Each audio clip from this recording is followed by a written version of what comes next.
The ACN podcast is made possible thanks to the generosity of our listeners and sponsors, including the Agile Alliance. As a nonprofit membership organization, the Agile Alliance is an excellent resource to help you along your Agile journey. To learn more about the Agile Alliance and our other sponsors, as well as how you can become a sponsor or supporter of our show, please visit acnpodcast.org for more information.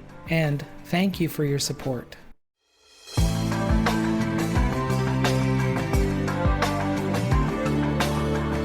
Good morning and good evening, everyone. This is the Agile Coaching Network. My name is Ray Arell, and I am your host today. Along with me today, we have our co-hosts that join us on a regular basis of Jorg and Shana. Both are outstanding Agile coaches who've been supporting the Agile Coaching Network for, a little over 3 to 4 years now, which is really cool.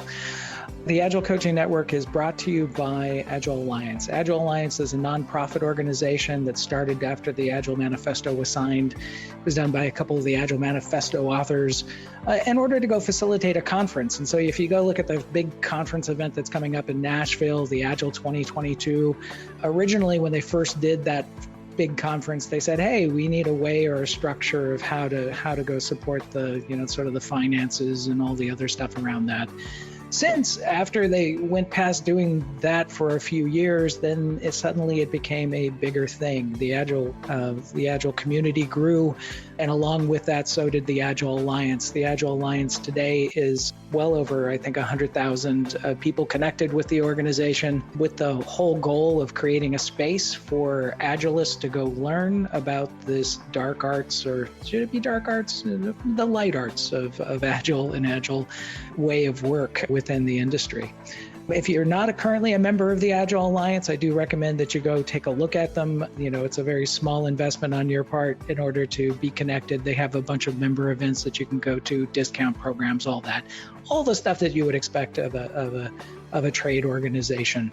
The way that the Agile Coaching Network works, if you're not familiar with, this is about us talking about and surrounding sort of the space of what we are as Agile coaches, doing Agile within our organization. It's not just about what, I think about or what Jorg thinks about or Shana thinks about. It's about all of us. And so the contrast that you bring to this, your perspective kind of gives us a broader view of the goodness that we have within the Agile community and in this space. And this doesn't matter whether or not you've been doing Agile for a long period of time, or if you're just getting started. The new perspective of a person who's just coming on to learning Agile or practicing Agile for the first time, your perspective is important as well. So with that, let's go ahead and get started with the topic for today. Thinking back upon doing Agile for myself, I started in 2003, which makes me old. I got to thinking about this sort of, perspective of, now that I know something, what would I have done differently in my Agile journey? And I'm kind of curious from everyone who's here in the audience, and I'll frame this two ways when we get to the question part itself, but I'm kind of curious about how you would look at, with all of the experience of all the positives and negatives that you went through helping to guide teams or your own Agile journey itself, what is that one thing or the two things or even 5 things that you could have told yourself if you kind of went back in time and said, hey, these are things that you should pay attention to? And for myself, there was a couple of different things.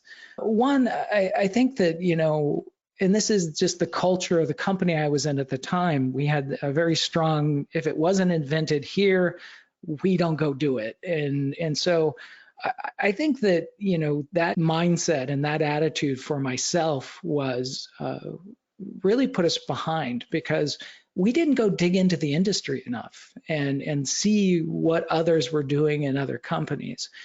And I remember sort of this revelation at one time where, as we were comparing notes, finally, when we were actually getting out of the industry and looking at things, and I was looking at some of Jeff Sutherland's work, and I just thought to myself, oh, look, we reinvented Scrum.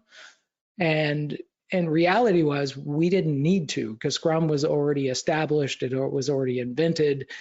And I don't understand why, because of that, well, I do understand why that not invented here culture component of itself was keeping us and inhibiting us from being able to go look in the industry. The other couple of things, and I'll just kind of go through, my own list, and then I'll ask all of you what you could go tell yourself. But I would have started with business agility first, and meaning that I wouldn't have just started with fixing or improving my development organization, but I would have also looked at the full brain of the organization and started to understand, how do we, from an agile perspective, we finance dollars into development organizations and projects and solutions development, and really not limit the adoption from the start to just the development team, because I think that drove some really interesting behaviors within teams and how they went off and approached things, because it became sort of agile is what those people do versus what we do together. I also would have spent a lot more time in culture and really the ways that we change the status quo. So I remember early on in the first agile adoptions, we did it really well as a team, but as we started to grow that out from a team to an organizational culture, we then hit those classic roadblocks that either Cotter talked about, or if you look at if you've read stuff on nudge theory or other change management systems that you could go use. I wish we would have spent more time early on really picking on where the culture was and what were those cultural norms that were in the system. I could tell you in the beginning part of my own journey, I had no clue what a cultural norm was, because I had been embedded in an organization for such a long time that I never really thought about the culture of what we had around us.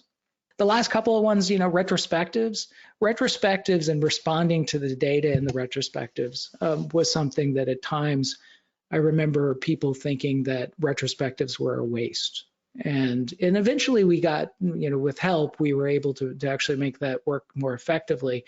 But I don't think I was very mindful in the very beginning about the retrospective and the importance of it within the Agile adoption space back in 2003 when I started off.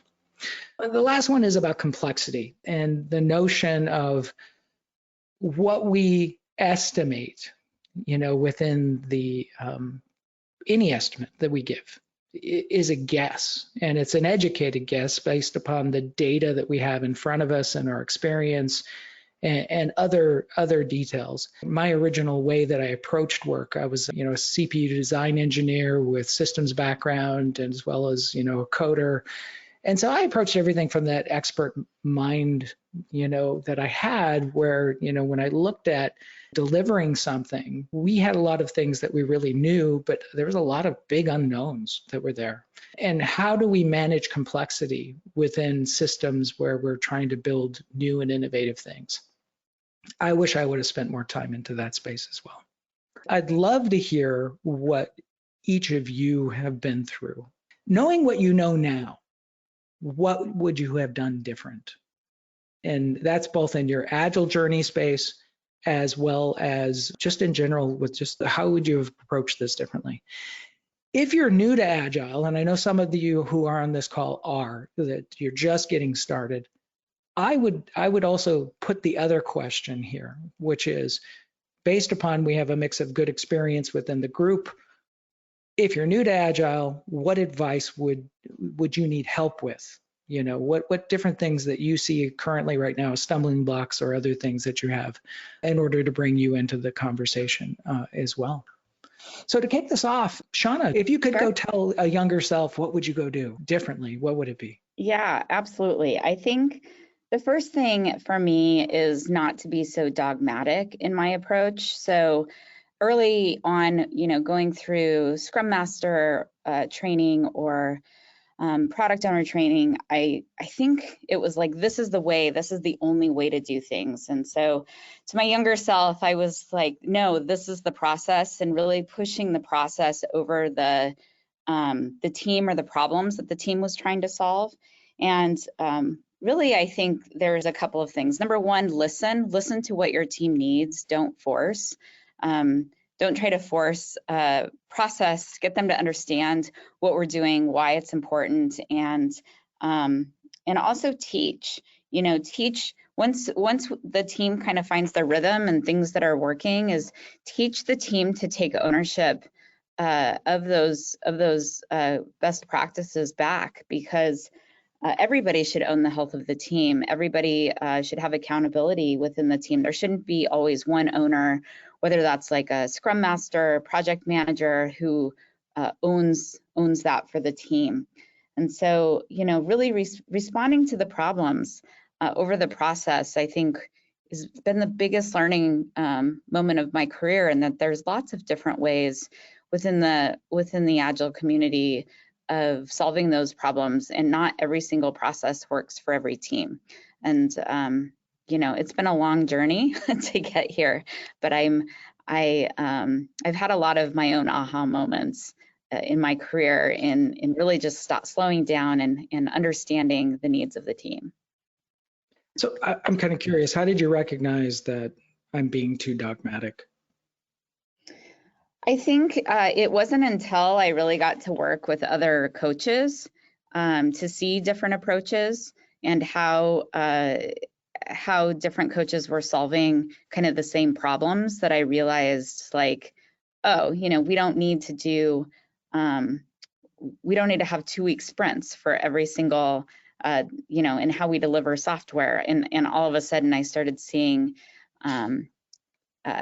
business agility and how we were connecting the team's process to the business process. And it was just things that I hadn't been exposed to before. Sure. So just getting out and getting yourself exposure to those things. I'm kind of curious also in that journey itself, as you were transitioning from being dogmatic to that other self. What were some of the key ways that you were kind of guiding yourself through that? I would kind of have my own retrospectives at the end of every day and figure out, what was the approach that I was taking. Did it make sense? I also started reaching out to different communities of practice to kind of check myself to make sure that, is this the way that you would have handled it? And so kind of finding my own coaching was really important as well. That's very cool. I think the personal retrospective is absolutely, yeah, I do those as well. And I think they're very powerful. Jorg, what do you have on this? Yeah, so a lot of stuff that you and Shauna brought up applies to me too, but one thing is probably special, and I definitely would tell myself I need to interact more with the leaders from the beginning, and in both positive and challenging sense. I had the benefit of a lot of strong and helpful leaders, but I told them too little how much impact they really were making, and that just didn't enable them to really multiply it, to really make that step to agile leadership themselves, because I was at that time complacent in just getting my people and myself moving forward. So I didn't dare to make the big step to influence people outside my direct sphere of influence, but they probably would have loved for me to share it and get them motivated. And so don't be afraid. The others probably are interested in what you're doing, no matter where you are at the moment. So that's probably the big additional thing. And definitely that journey never ends. In the beginning, I was thinking that there is still a point when this ends, and now I enjoy it so much that it probably never will end. I'm kind of curious on dealing with senior people or outside of your organization, that group. At least in my portion of my journey, I didn't really approach that until it became a problem. And, it was like, okay, this is now my impediment. And I found that was probably the most difficult time to do it when it became the impediment versus before.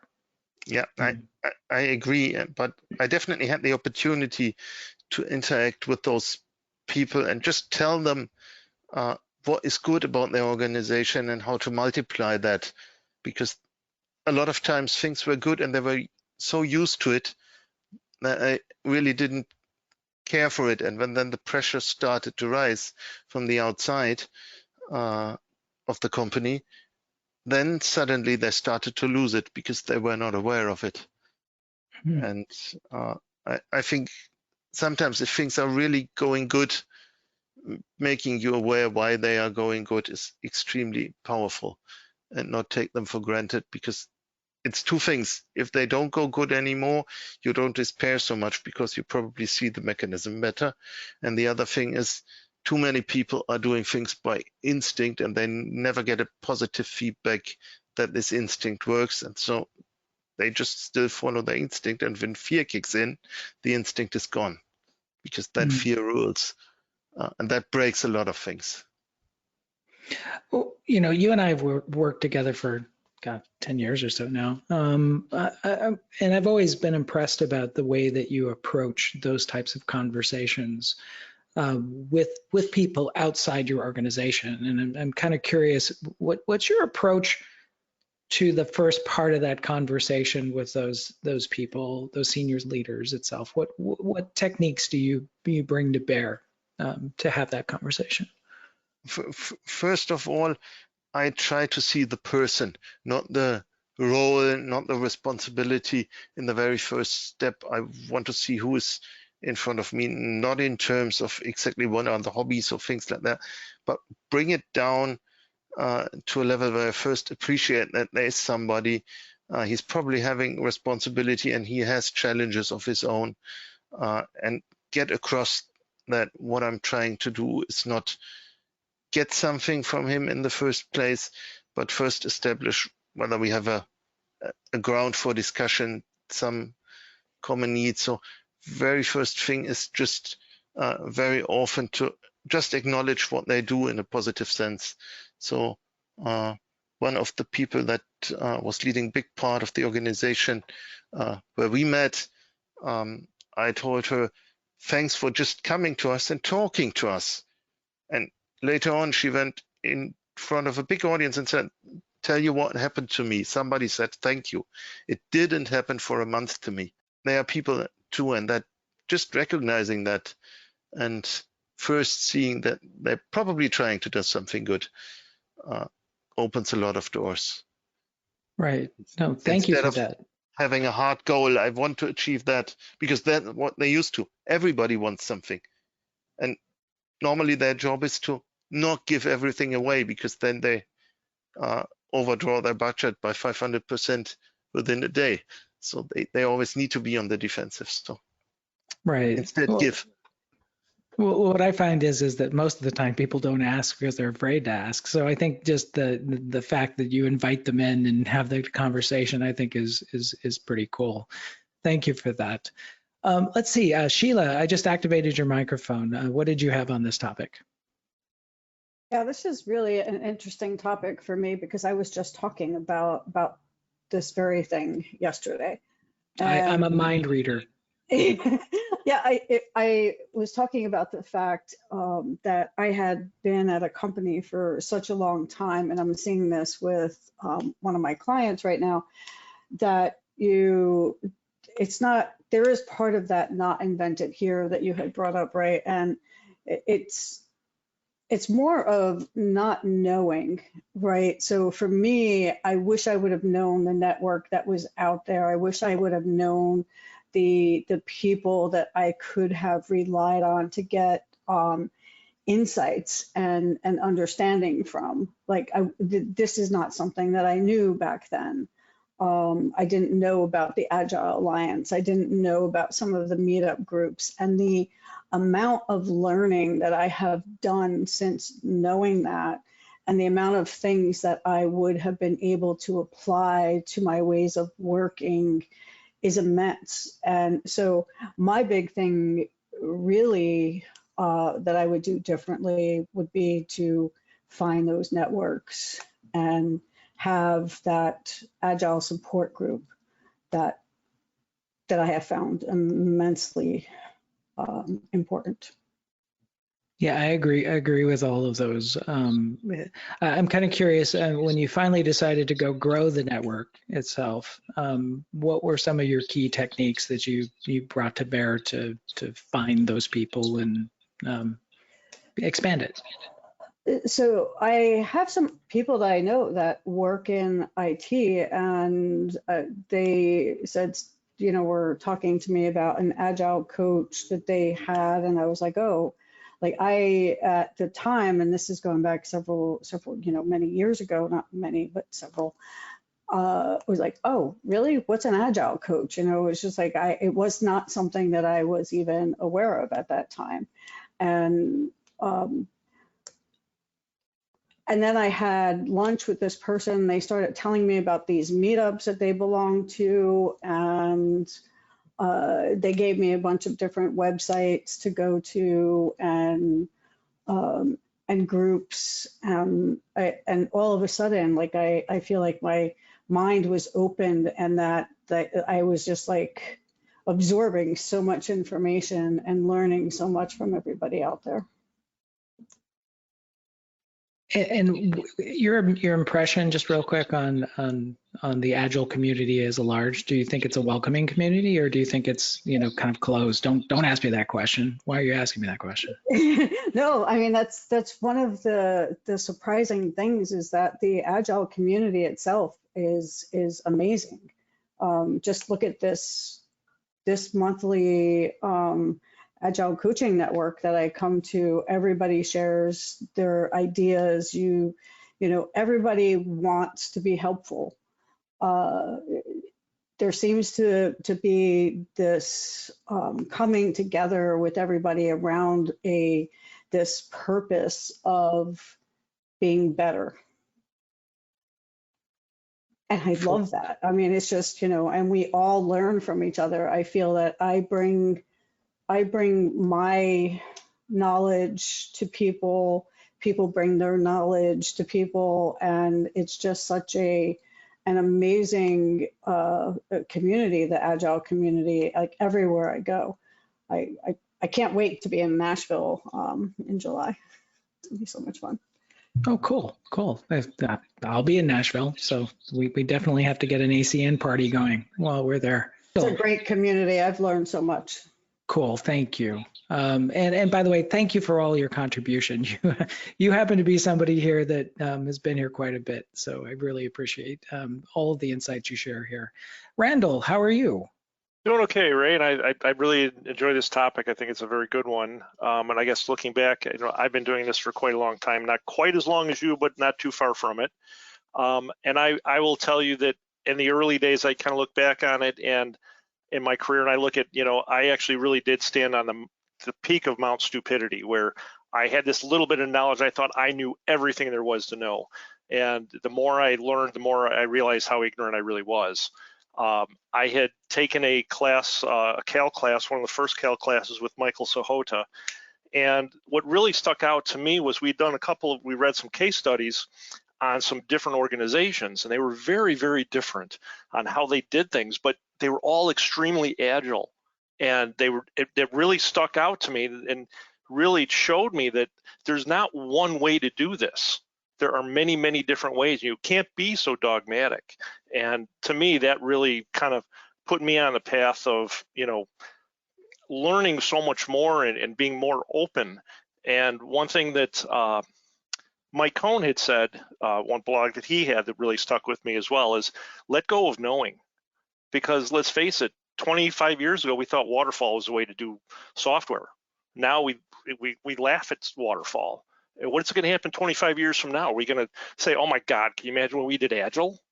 I mean, we've got to let go of knowing that this is the way to do it. And that's kind of been the approach that I've taken. That's the advice I'd give myself when I first got into this. That's very sound advice to give to yourself. I'm kind of curious when you were, the advice that you were getting in at the time. Do you think that the Agile community itself is evolving at the right rate? Just kind of curious, since going from waterfall to here and now with Agile, do you think we're evolving fast enough? I almost think that we're kind of, in some ways, I think we're stagnating because I think that there's a lot of, I don't know if I want to overuse a term like fake Agile or whatever, but it just seems like everybody's getting on board with it, and they're using the terms, and they're calling things, using Agile terms. They think they're Agile, but they're really not. But I think that when I do get out to meetups and conferences and I talk to people, I think that there is a lot going on to try and keep improving. So I guess in some areas I think it's stagnating, but in some areas I think we are moving forward at a good pace. Cool. Thank you for that perspective. Rajwani? Thank you, Ray. This is Rajeshwari. Call me Raji. I couldn't resist anymore. I have been attending yours and everything Agile for quite some time. I have been a product owner, doing everything Agile for a SaaS product without knowing that that's what we are doing. My question is for the larger audience here today. Have any one of you thought Agile beyond software development? Because I am in that island today, trying to have a delivery framework built for our I&O, infrastructure and operations and everyday delivery of services. And I think it is quite decent. We have come up to 2 years now, and they have learned this way of working. Our organization is pretty much in tune with that, but there is a lot to learn. And I'm always curious, have anyone else where I go to, do they attempted to do something outside of software development? Sure, that's a very good question. I'll throw it to both Jorg and Shauna first, and then others, if you want to go help with this, go ahead and raise your hand. Jorg or Shauna, do you have anything to add? Yeah, so you already mentioned business agility, which clearly goes beyond just software development.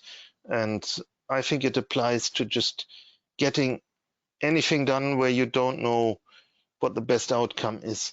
If you know the best outcome or the most adequate outcome for what you want to do, then you don't need Agile, but for everything else it works.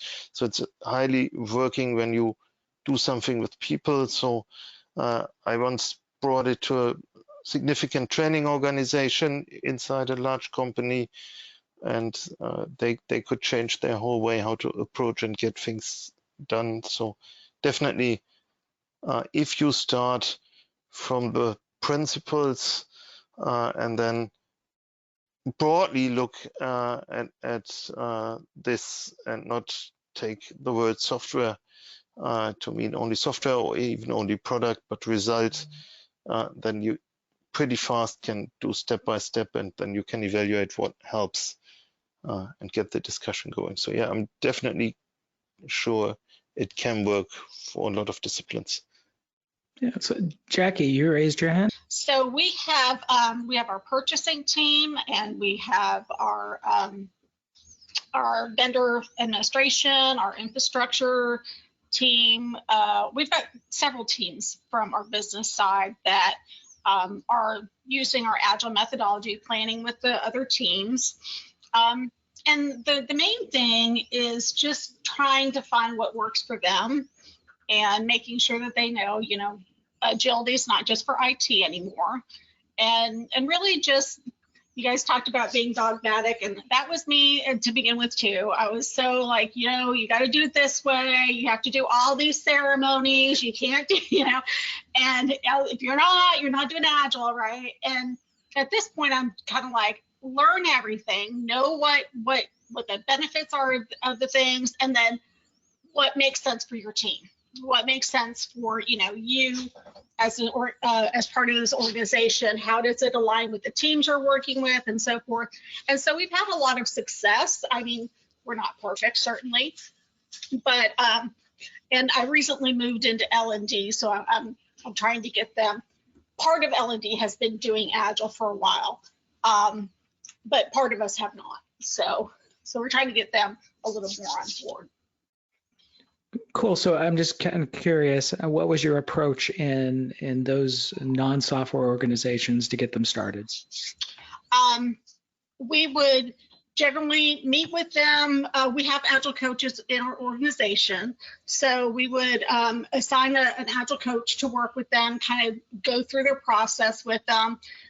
We use Rally as, a planning tool. So I would sometimes work with them to establish their Kanban board as a first start, customize their space so that in Rally. So for the things that they do, you know, they always have specific things that are different, right? So like our consumer, where they legislative, executive affairs, they're the ones that do like all of our promotional materials, so that sort of stuff. So they have, you know, specific things that they need when an order comes in. So, you know, I help with that. But we would assign a Agile coach with them. And if we had a Scrum Master available to help with them for a while, we would do that. So we would give them like a handshake for quite a while. We actually had well, and they still do this with the new teams, but they have like a contract in place that says, okay, this is what we're going to do for you. And it's a mutual agreement to get the team going. Okay, so just a formal, you know, this is what we're going to bring to the party, and you know, kind of working through the working arrangements of how to sequence the work, and that's pretty good. Yeah, it's not like, you know, to try and break a contract or anything. It's really just to get their commitment. Yeah, you know, we're really going to do it. Yeah. Yeah, Yep. and I used to, you know, I borrowed from a lean technique a long time ago, which is, you know, when somebody says, well, I've got this leadership team, I want you to come in and teach us Agile or teach us lean. I would always start and say, well, when would you like to teach that class? And they would always go, wait a minute, I want you to come in to teach the class. And it's like, well, it's a leadership. You know, we need you to, you know, show that to your team that you're committed. And so I'll help you teach that first module, but I think it's important for you to teach that first module so that the rest of the team responds. So I appreciate your insight. And it looks like, Sheila, you put your hand back up. What do you have on this? I did. First, let me say the best way to learn is to teach. So I'm all with you on that. And second, I just wanted to send a resource out there on business agility. It's not a plug, it's just a resource, which is the Business Agility Institute. And anybody who's looking for how agility has been implemented, that's a really great place to look for content. Yeah, they do have a lot of great stuff up there. Definitely go take a look at them. Let's see, Frank, you put your hand up. What do you have? Going back to what I would do different, I kind of agree with one of your points about the business agility, and I always go back to the old idiom that the company, the teams don't really see the forest through the trees. They don't look at the big picture. They always start at looking at what I've had in most of my Agile journeys, trying to get smaller teams to do things that works. But once you get to a point where you don't have any more movement and they lose the big picture of why they're doing this, it's not just for a small team to deliver on some tasks. It's really overall to deliver some value for the business or for our customers. And I think that's one thing I would have done differently as well, like focus more on the overall health and the focus of why we're doing this, why we want to be agile. I agree with that. Having that conversation about, you know, really getting down with the understanding of the why, and that if somebody could read you back the elevator pitch of why it's important for us to do what we're doing, and not just from the context of Agile, and I think this is the other thing that some people might have seen so far, which is, and I didn't add it to my list, but it probably is relevant, which is Agile is not the destination. The destination is improving the work that we have, or, you know, delivery of the work or delivery of making the organization more effective and continuously learning as an organization. Those are the key things. Jackie, did you have something else to add to this? For the Business Agility Institute, I did not know about that. I'm already on the website. Awesome. Yeah, cool. Business agility has been evolving over the last probably about 5 years. And I'll probably just put the shameless plug because we're just going to be doing all this in Nashville next month, but we're going to be doing an entire week-long session at Agile 2022 at the Business Agility Lab. So it's a place where if you want to come and work on business agility, we're going to be there doing it, and with a whole variety of topics. So definitely encourage people to come and join us and partake in the conversations. If there's no other hands to go up about this subject, I'm going to ask another question. So the other question I was thinking about, just as a filler as we get to the back end of the hour, and we do this occasionally because we just generally want to know what others are learning and doing, and what's something new that you're learning right now? Something that's exciting you, a great book, an event. Do you want to give a shout out to a great mentor that you have, that you want to just say, hey, that person, they tremendously helped me, and within our 100,000 person audience, that's a good way of giving recognition to somebody. If you want to just call that out, raise your hand. I will pick on Jorg. Jorg, do you have something that you're currently learning and excited about? Yeah, lots of things. Not really a book that I currently would shout out. If you ask me for a recommendation, I would go for David Marquet's Leadership is Language, because the differentiation between red work and blue work he's doing there was a big step to explain to people that it's not always about the next delivery, but about making things better. So that was helpful. And my shout out actually goes really to the young engineers I'm working with, and that ask all these highly interesting questions that make me learn a new perspective, and always again challenge me when I try to share my view with a perspective that I didn't have before. Awesome. Those are great. Sheila, you put your hand. Oh, maybe please. Talking great mentor, just taking the opportunity again to thank you, Ray, because you definitely moved me along a lot in being more conscious about what I'm doing.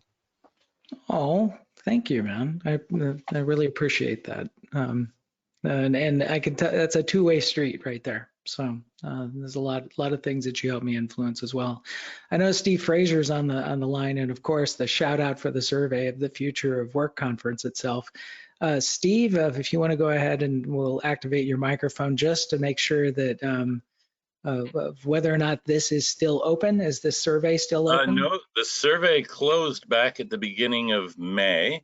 Yep. And I put a link in the chat, which actually provides some initial results, which were quite interesting.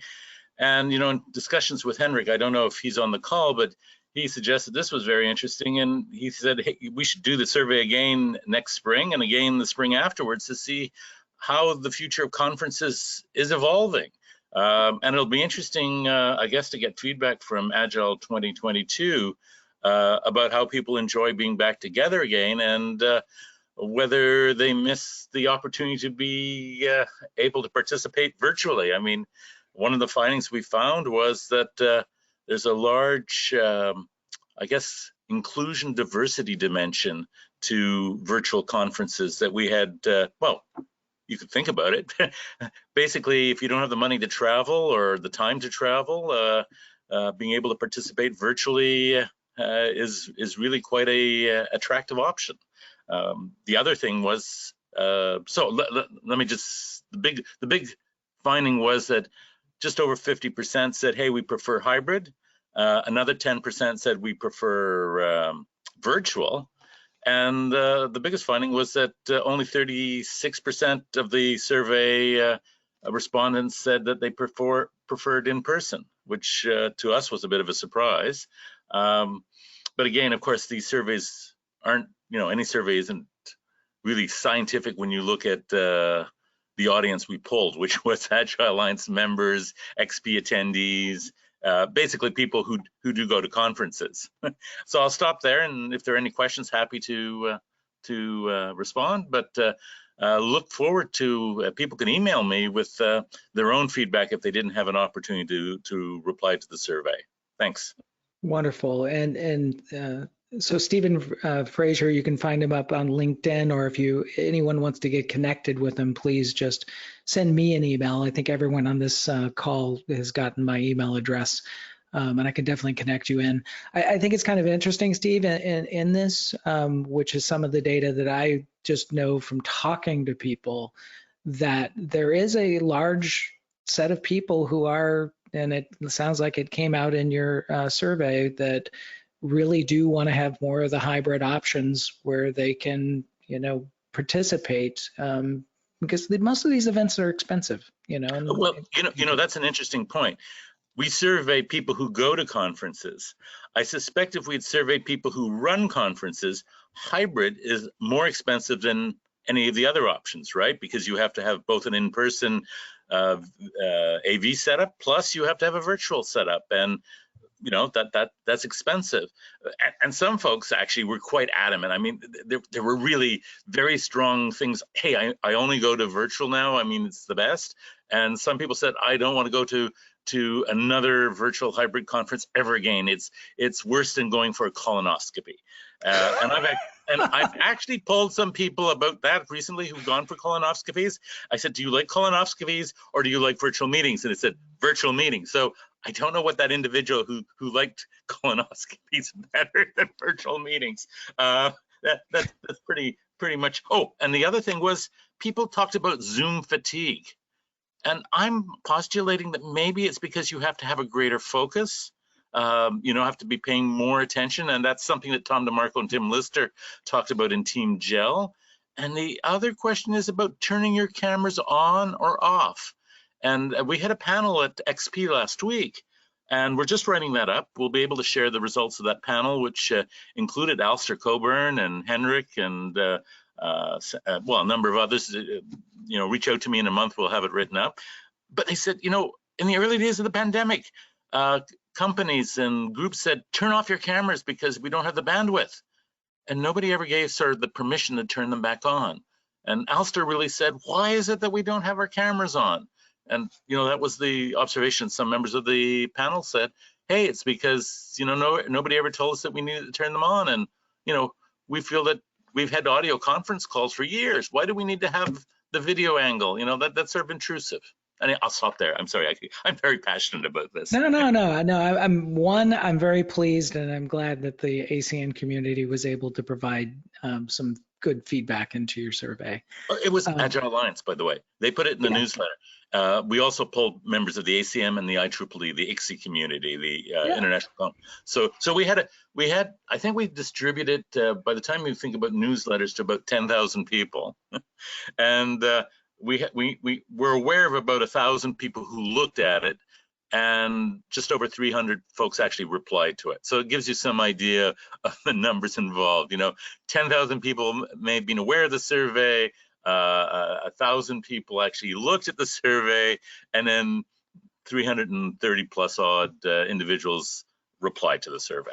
And, okay. and those are good numbers because the surveys I've run often only get 1%, 5% of the community, and so that was a good chunk of people and very diverse. I mean, all continents except Antarctica were represented, large, small, and again, if you go to that website that I put in the chat, you can see there's a PowerPoint presentation and an actual draft report, and we're going to actually turning that into a onward essay for ACM's Splash this fall. Okay, wonderful. Thank you, Steve. So let's see, Randall, you had something to add to something new that you've learned? Yeah, just I'd say the book I just finished reading was Bob Galen's Extraordinarily Badass Agile Coaching. I liked it from the perspective of how he gets into the different stances for coaching, and definitely things that I know I've got to improve upon in my practice. But I thought it was a very, very good book, and I definitely highly recommend it. Cool. Yeah, I love his title. It's like, yeah. And I think I ordered a copy of it. I just haven't gotten to it yet. But yeah, thanks for that. I know he got a lot of grief on the title, and a couple people he reached out to write a foreword to the book wouldn't do it just because of the title. But he was like, oh well. Yeah, but you got to live a little, Exactly. Well, cool. Thank you for that. Sheila, you also had something to add as well. Yeah, so of course the event is Agile 2022, which I am so excited about and looking forward to. And from a book standpoint, I am in the middle of reading this book, so I can't say I've finished and I loved all of it. I'm really probably smack in the middle of it, and I'm loving it so far, which is Continuous Discovery Habits. Discover Products That Create Customer Value and Business Value by Teresa Torres is a really good book on how to do product framing, how not to do product framing, and about how to continuously improve products. Really enjoying it, recommend. Thank you for that. Actually, I'll give that one a look.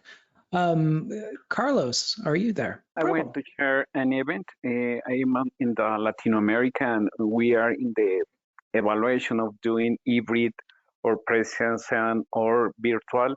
And we take the decision to do the annual Latin American conference to be present in Colombia. And it will be in September 22 to 24, I think so.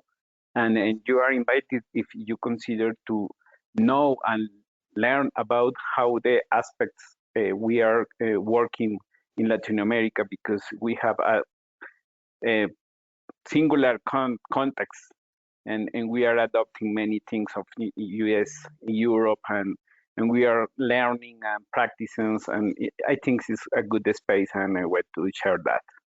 Oh, well, thank you. And, you know, you're welcome to, if you can submit, I think, nonprofit events to the Agile Alliance so that the whole community knows when those are at. You can just go up to the agilealliance.org and then find under events, there's an events calendar. Definitely add that to it. I think that's a big plus. I think the localized conferences, the one thing that I really love about them is that, you know, one, I think just getting Agile conversations going in native language, I think makes things learning faster. And then just some of the cool stuff, having been to Agile Brazil, having been to a number of other down in Argentina and others in Mexico, there's just really great work going on down there with teams. So I appreciate the plug for that. Yes. It is, sorry for interrupt you, but it is not profit. It's based on the community voluntary team. Actually, it is working by the Colombian community, but we have the participation of people of Mexico, Argentina, Ecuador, and it's part of the nature of extend open spaces model, and it's an open space based event. And for sure, thank you for this space to communicate that. Oh, no problem. And good luck with that event. I think it's going to be great. A couple of things that I've been learning over the last couple months. Some of it's some refresh of some older books that I had, but since I joined up into a new company, I've been starting to think about, well, I got to dust off a few things and look them over. But one of them, of course, is The Art of Community, which is by, I believe, Charles, and I don't know the last name, but the book is about how do you go create good, strong communities of practice, and specifically, and this applies for all communities, not just like in the Agile space, but you know, what are ways that you can go create the environment where these communities are incredibly successful. Another one that I started to just read recently is about micro-learning, and I've been just digging into micro-learning as a concept. And that's the concept of, as you know, that most of the time when we're teaching Agile, we tend to do it in these really big classes. And the question is, what can we do in 5 minutes? What can we do as a small tagline at the bottom of, something that you would want them to catch their eye to intrigue them to maybe dig in deeper, or maybe even just teach them something in a sentence. And I find that kind of interesting because, at least for my career as an Agile coach and trainer, that we tend to sometimes go the long way. And we try to go throw a lot of data at people. And I think just learning about how people are using these micro-learning concepts, along with the other types of techniques, of course, that we've been cultivating over the last couple of years of, just online classes and other things. But how does this whole thing fit into the bigger picture? So that's been really interesting for me. And then the last one was, and I've read this book before, but I just needed to go read it again because it's important again to the work that's going on. It's a combination of, one, understanding complexity. Is anything in that complexity space is an area that, looking at how do we move complex systems and complex systems of people to a particular destination. I've been going through that. And then the last one is nudge. If you guys haven't read Nudge, I've heard about it before. I've actually never read the book before. It's Nudge. I guess they have now the final edition of this, but it was done by an economist that was looking at how do we create environments where it helps people along change, where it's really encouraging them to make better choices, whether that be a choice of doing Agile better or doing even things in life better. I've been digging into that, and it's a good book. It's a good read, and they have a lot of good concepts that are in there as well. Well, we're almost at the top of the hour, and I just want to thank everyone for your participation today. It's always great. This is literally the high point of my month to be able to join and connect with all of you. A couple of things to know. Of course, it's been talked about already. Agile 2022 is next month. We'll be meeting in person. I will be the first one to say that I am a bit nervous going to an in-person event. I think I have a little bit of PTSD with just in-person things, and partly that's because my partner, she's had cancer for the last couple of years, and so part of that, be safe and keep away from COVID thing is in my brain today. So if you see me at Agile 2022 and I look a little nervous and masked, that's because I'm just nervous, and that would probably, the reason for the mask is probably to keep myself comfortable through that. So I'm just being really clear about all of that. But I hope that we all get together with that. And also what will be sure, because we're running that business agility lab, my goal is to see how we can transmit that stuff out, how we can transmit the learnings that we have at each of those tables as we go through. So there might be some experiments coming up with both the ACN podcast and other things about how do we get more of this content that happens in the in-person event to all of you, which I think is important. And with that, I hope to see you all next month, and I hope you have a great month of Agile and Agile development, as well as just a great, for the people in this hemisphere where I'm at in Portland, have a great summer. And for everyone else who's in the lower half, have a great winter.